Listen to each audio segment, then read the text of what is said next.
So, welcome to Jumbo IS and welcome to our lecture series called Daily MCQ Practice. In this lecture series, we cover a particular day's current affairs through a set of 4 to 5 MCQs. The idea is very simple. We want you to cover your current affairs and we want you to revise them as well. And what better way to revise your current affairs, especially for your prelims examination, than by getting the much needed MCQ practice on a daily basis? Because if you'll do this, if you'll make this lecture series a part of your daily routine, if you'll practice 4 to 5 MCQs on a daily basis, these would add up to more than 1200 MCQs. From the topic of current affairs alone, just from current affairs, you would have practiced more than 1200 MCQs. You wouldn't have to worry about your current affairs portion while appearing for your prelims examination, provided you made this lecture series a part of your daily routine. Alright, so do that. Okay, let's begin today's session starting with question number 1. Consider the following statements regarding PM Fasal Bima Yojana. To address farmers' grievances with respect to insurance claims, the government has launched Sarthi Portal. Okay. Krishi Rakshak Portal is a digital insurance platform for farmers providing health, home, shop and other coverages.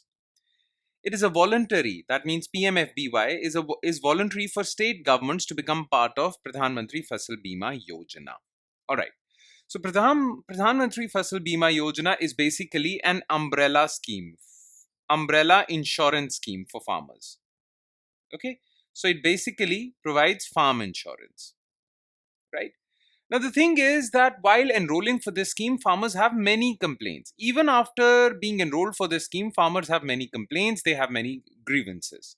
So to address their grievances online, government launched Krishi Raksha Portal and a helpline number also. Okay, so Krishi Raksha Portal is basically a grievance redressal portal. Clear? So first statement is false because it's not Sarthi Portal, it is Krishi Raksha Portal for grievance redressal. What is Sarthi Portal for? Look, farmers don't require just crop insurance. Farmers also require, well, health insurance, house insurance, home insurance, and many other forms of insurance. So to provide them other forms of insurance digitally, government has launched under PMFBY Sarthi Portal. It is a digital insurance portal that will help farmers gain access to other forms of insurance as well. Okay, so Krishi Raksha Portal is not a digital insurance portal, it's basically Sarthi Portal. Alright, so this is also false. Now the thing with PMFBY is you have to remember this.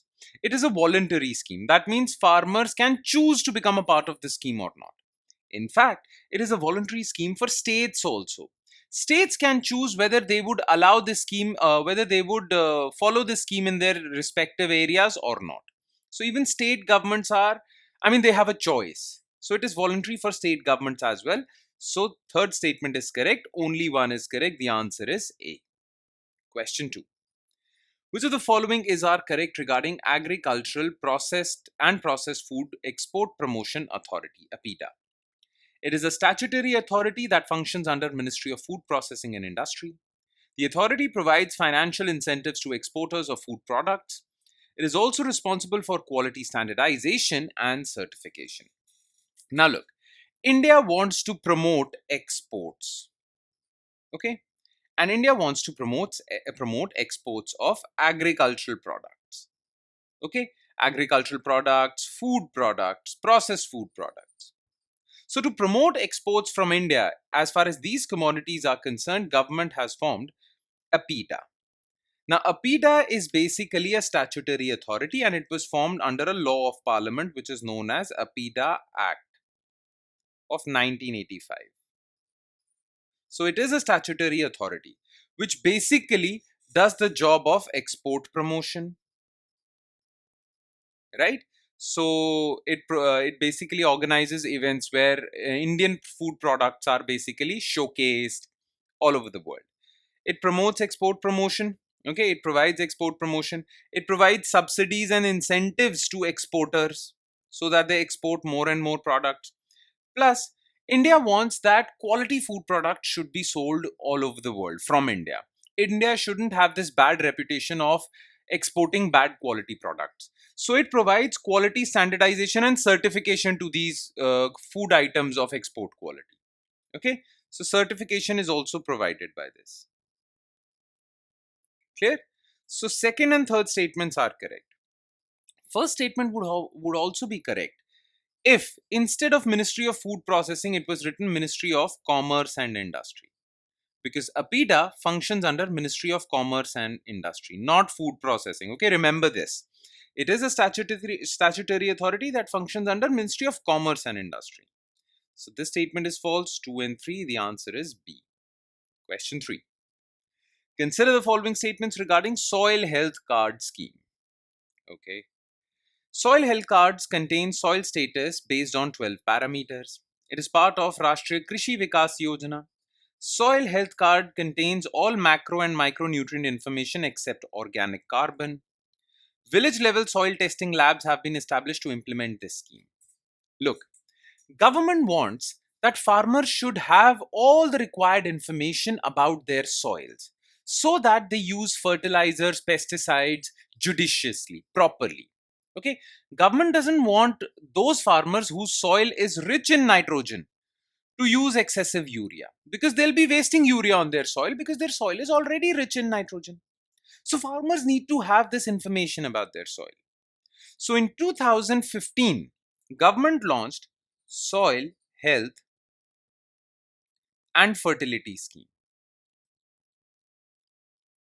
Under Soil Health and Fertility Scheme, which was launched in 2015, government will issue soil health cards to farmers. Okay. Now, how will these soil health cards function? So, in every village, almost in every village, government will establish soil testing labs. Farmers can take their soil sample to these labs. These labs would test their soil for various parameters and would issue them a soil health card, which would contain all the information about their soil. Okay, so fourth statement is correct because under soil health and fertility scheme, soil health cards would be issued to farmers through village level soil testing labs. Okay, now the thing is that these soil health cards would contain information about your soil based on these 12 parameters. What are these 12 parameters? Well, 4 parameters are macronutrients. Okay, it would contain information about nitrogen, phosphorus, potash, sulfur. Then 4 micronutrients. Okay, boron, iron, all that. Then organic carbon. Clear? Yes, organic carbon. Then your soil pH level. Then your soil electrical conductivity. All this information would be mentioned in your soil health card. So it contains soil status based on 12 parameters. Absolutely correct. Now later this soil health and fertility scheme was merged with Rashtriya Krishi Vikas Yojana. So soil health card scheme is now part of Rashtriya Krishi Vikas Yojana. This is also correct. Soil health cards contain all macro and micronutrient information except organic carbon. No, organic carbon information is still there. Okay. So the answer is 1, 2, 4. C. And last, which of the following statements is are correct regarding immigration regulations in India? Immigration Carriers Liability Act 2000 was enacted to fulfill India's international obligations under 1951 Refugee Convention. Most Indian immigration laws were enacted before India's independence. Immigration and Foreigners Bill 2025 seeks to consolidate all immigration laws into one. Look, recently in the Lok Sabha, Ministry of Home Affairs tabled this bill, Immigration and Foreigners Bill. This bill will consolidate all immigration related laws in India, which includes Foreigners Act, okay, Passports Act, Indian Passports Act, Foreigners Registration Act,